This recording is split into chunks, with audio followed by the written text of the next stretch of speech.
I've been writing stories about Iowa for 8 years now, and even in that time, I've seen newsrooms tighten. My first job in Iowa was covering schools for the Muscatine Journal. This is a picture of its staff back in 2007, and this is a picture of where it was when I was there. Please ignore my evil facial hair. This photo breaks my heart because Muscatine has a ton going on. Hardworking teachers, a beautiful downtown, and a node of industry that people should pay attention to.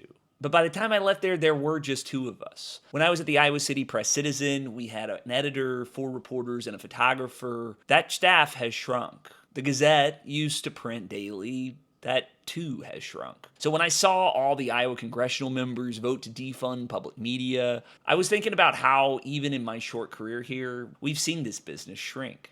Senators Chuck Grassley and Joni Ernst, Representatives Marionette Miller Meeks, Ashley Hinson, Zach Nunn, and Randy Feenstra all voted to make these institutions smaller. Ernst called it a win for, quote, common sense, posting that taxpayers shouldn't fund partisan propaganda.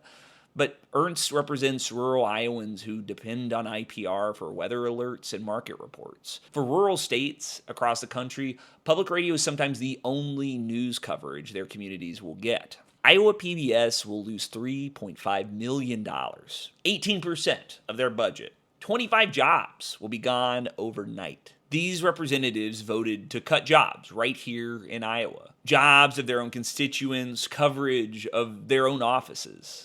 Iowa Public Radio will lose roughly 10% of its funding. They're closing open positions that directly cover Iowa communities, and this is personal for me.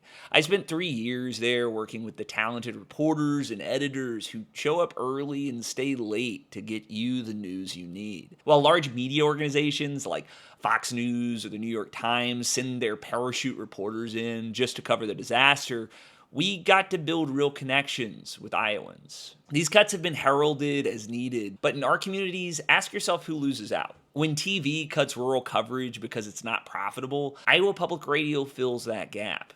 When your local newspaper shuts down, and half of Iowas have, public media is sometimes the only professional journalism covering your towns, your schools, your state legislature. Public media is not the sole solution to telling our state's story, but it's part of it. We need more stories, not fewer. And for that, we need people telling them. Normally, this is the part where I tell you to follow Cornhole Champions or Iowa Starting Lines newsletters, but I think now is a good time to think about becoming a sustaining member over at Iowa Public Radio and Iowa PBS.